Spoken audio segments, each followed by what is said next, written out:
Gương hơi bẩn nha. Chính là hình ảnh người mẹ không nhìn thấy con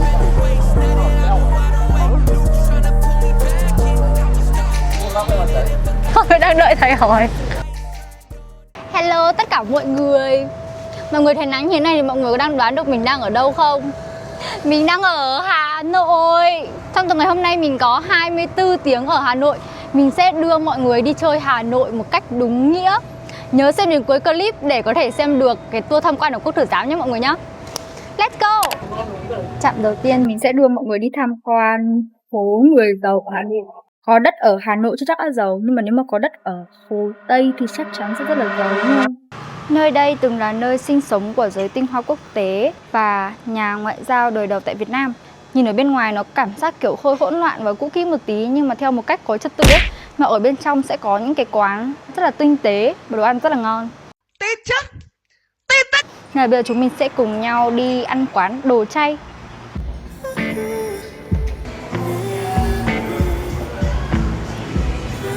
Là sinh tố gì đấy ạ.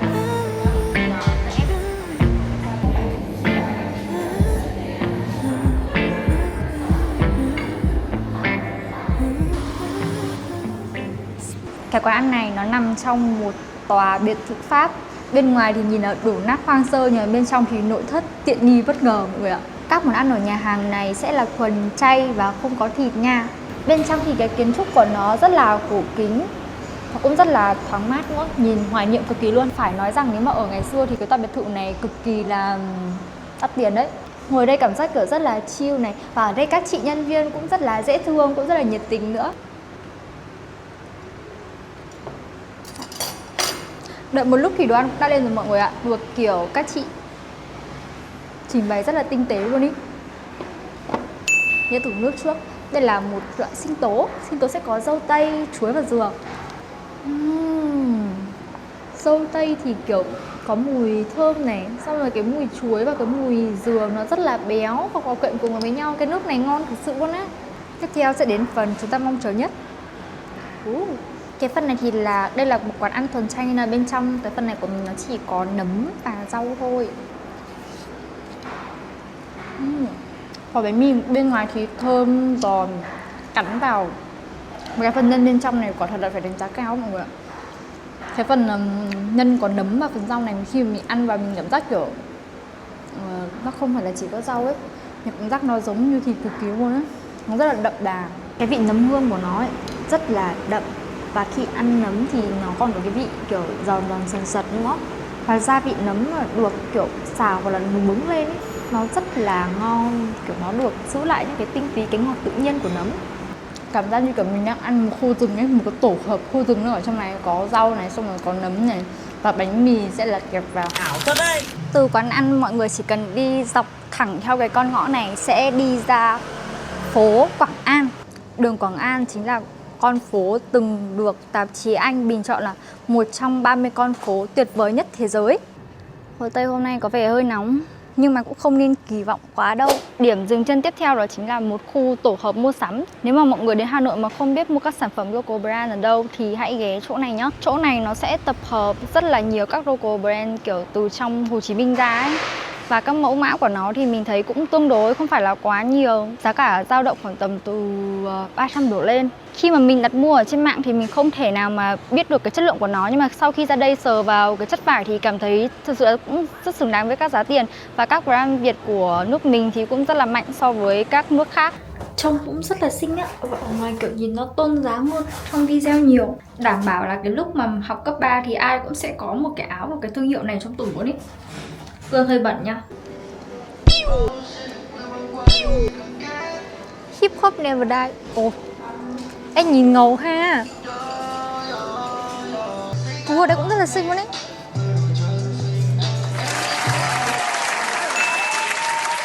Trạm tiếp theo chúng mình sẽ dừng chân tại tiệm bánh dày cô Khải. Nghe nói là cái tiệm này đã mở được hơn 30 năm rồi và là một cái ăn sáng tuổi thơ của rất là nhiều người.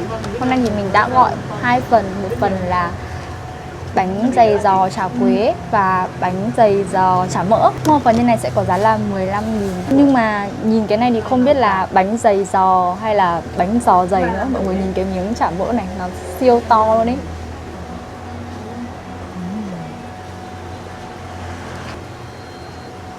Bánh dày thì nó rất là dẻo. Bên trong cái chả mỡ của nó thì rất là béo béo bùi bùi và thơm các mọi người ạ.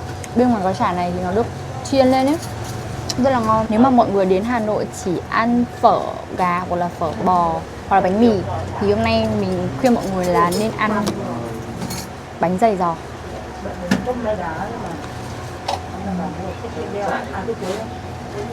Ngoài ra ở đây thì cô còn bán cả bánh giò nữa. Đây sẽ là cái phần chả quế. Chả quế thì nó sẽ có màu cam cam hơn cái phần chả mỡ kia. Chả quế này nó sẽ có cái mùi kiểu thơm đặc trưng của quế. Ngon chứ. Bên ngoài có một cái bánh này thì đều được bọc bằng lá chuối, trông rất là gần gũi với người dân Việt Nam mọi người. Nếu mọi người lo sợ bánh dày giò sắp đưa vào sách đỏ thì mọi người nhớ phải thử bánh dày giò ở Hà Nội nha, để có thể là tiếp thêm động lực cho các cô vững tâm kinh doanh ngành F&B. Khi mà đến Hà Nội thì mình không khuyến khích mọi người là đặt taxi dù.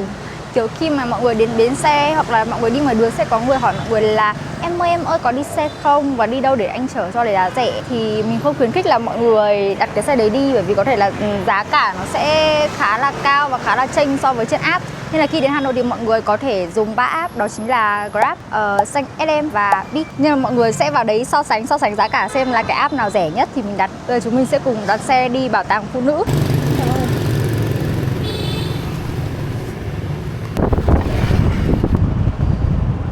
Nắng quá. Dạ, anh quê ở đâu ạ? Thường Tín ạ. Kiểu cái này là anh chạy làm thêm hay là chạy full luôn?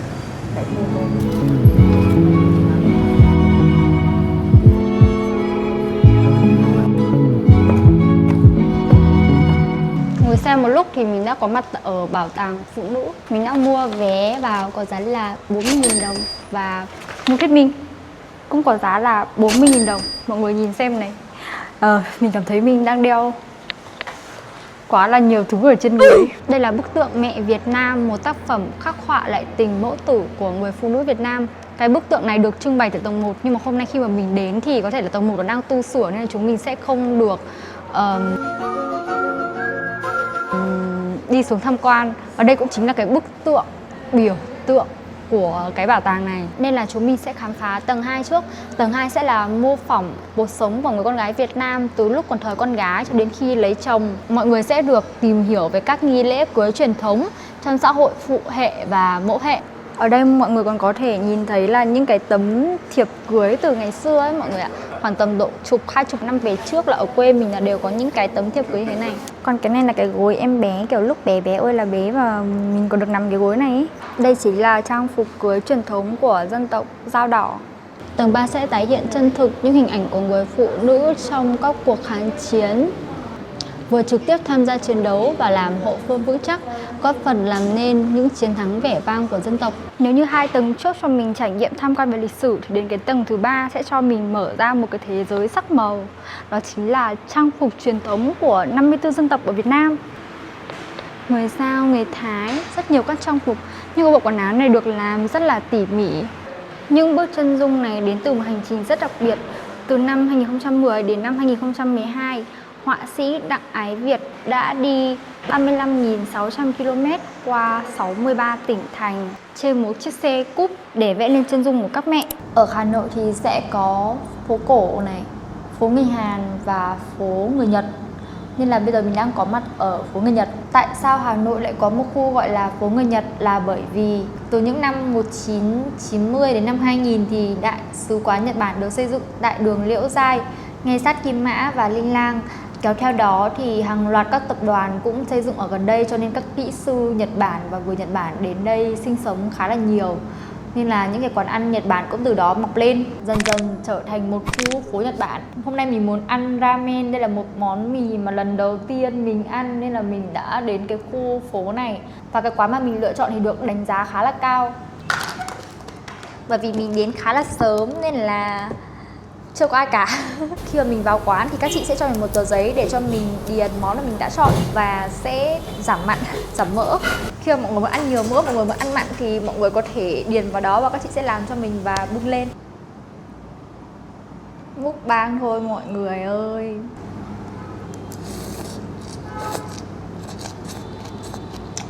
Lần đầu tiên ăn nên là mình chỉ gọi 100g mì thôi mọi người ạ. vì mình sợ mì không ăn hết. Sợi mì thì dai dai, giòn giòn, kiểu là sợi mì tươi ấy. Nước bởi vì là mình giảm mặn đi rồi nên là ăn nó rất là vừa, nó không kiểu bị mặn quá.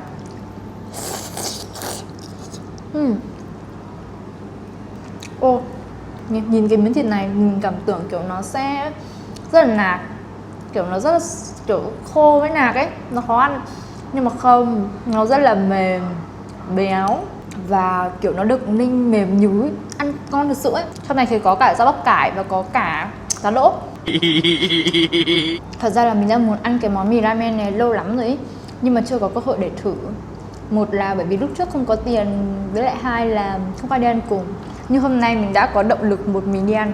Tô mì ở đây thực sự rất đầy đặn luôn ấy. 2 miếng thịt to chả bơ lửa. Nhưng mà cái nước này thực sự kiểu sau khi mà giảm mặn đi ăn rất là ngon. Người ta thường bảo là ăn mì ramen nó sẽ mặn ấy, rất là mặn. Nhưng đây rất là ngon. Độ béo cũng vừa phải nữa, tuyệt vời quá, không có gì để nói. Em ăn xong rồi, ngon lắm chị ạ, cho em thanh toán với. Em cho rất là ít sữa. Không, em cứ nghĩ là người ta chia sẻ sẽ là bị mặn lắm, nhưng mà rất là không mặn. Ăn gần hết chị ạ, kiểu em đợt này em bị hơi đau dạ dày nên là em không ăn được no quá, nhưng mà kiểu vừa hợp khẩu vị em. Mình đã đi Văn Miếu rất là nhiều lần rồi, nhưng mà đây là lần đầu tiên mình đi Văn Miếu vào ban đêm. Văn Miếu chính là trường đại học đầu tiên của nước ta. Quá là hào hứng luôn. Hôm nay chúng ta sẽ cùng nhau đi xuyên không về thời ngày xưa để xem các cụ ngày xưa đi học như thế nào. Muốn đi cái tour này thì mọi người sẽ phải đặt vé trước ở trên ve vé. Mình đã đặt vé trước rồi nên đến đây mình sẽ không phải mua vé và không phải xếp hàng nữa. Xem chiếc vé. Anh sẽ xem được mọi người chị nhé. Mình sẽ xem 3D lúc 7 giờ 45 và 8 giờ 45 nhé. Vâng. Chào anh chị đã đến với chương trình trải nghiệm đêm của em hôm nay ạ. Em là Đào Duy Anh sẽ là thuyết minh tour đêm của anh chị này. Khi đi vào cổng thì bọn mình sẽ được phát một cái vòng tay xanh này. Tùy theo cái tour của mình chọn sẽ được cho vòng khác nhau. Và trong tour của mình sẽ bao gồm một hướng dẫn viên. Ở cái lối đi giữa này ấy, thì sẽ dành cho lối đi của vua. Còn hai bên cái lối này sẽ dành cho lối đi của học trò và các thầy đồ. Khi mà trải nghiệm cái tour này thì bọn mình đang đi trên cái lối đi của nhà vua. Và có cả hướng dẫn viên thuyết minh bằng tiếng Anh. Em lăn đều con lăn cho 1/8 nhé. Và Lực mạnh vừa đủ để cho mực nó thấm đều. Đúng rồi. Chỗ gần em trên này vẫn còn nhiều mực. Đúng rồi. Em ấn từ đầu đến cuối, ấn nhấc nhé, đừng miết. Đó. Mạnh tay thì em làm lại đi.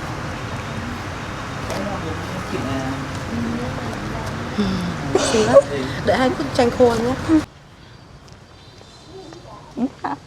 Để cái này tầm 2 phút thì nó sẽ khô. Đây. Khu vực này nhà thầy đồ đây. Đang hết chỗ hay sao? Đang hết chỗ à? Lúc nay ra thì không có chỗ, bây giờ ra thì hết chỗ. Cảm ơn, xin chữ Phúc ạ. Phúc à? Vâng. Xin hỏi. Tôi ngồi im thế mình không biết là. Có còn tưởng thầy sẽ hỏi cái gì đó.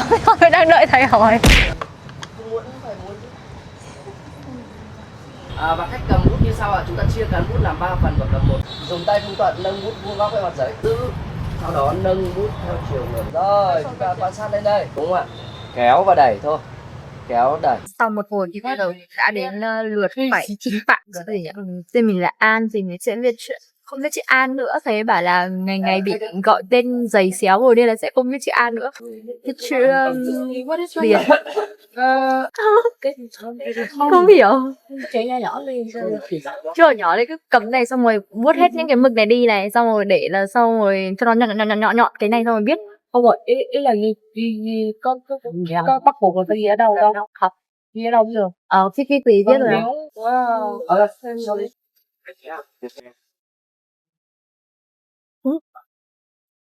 Cái máy quay nó thấy mình chắc là viết xấu quá hay sao ấy, nó phải đổ luôn ý. Rất thật đó. Thôi bọn mình chuồn nhanh lên có thầy đồ ra. Sau khi tham gia cái lớp học viết chữ của thầy đồ thì tiếp theo sẽ là đến xem màn trình diễn. Cái màn trình diễn này thì nó sẽ diễn ra vào lúc 7 giờ 45. Nên là khi mọi người tham gia các hoạt động này thì nhớ để ý thời gian để đi xem nhá. Khi mà xem cái tour này thì còn được uống trà và ăn kẹo lạc. Có mở nhờ. Anh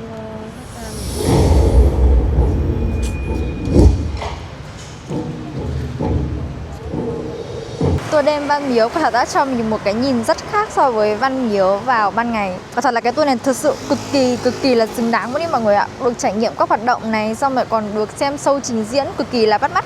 Chắc là vlog của mình đến đây sẽ là kết thúc thôi. Mình đã kết thúc hành trình 24 giờ ở Hà Nội rồi. Nếu mọi người thích vlog này của mình thì hãy cho mình xin một like, một share và một lượt chia sẻ nhé. Hẹn gặp lại mọi người trong vlog tiếp theo. Bye bye.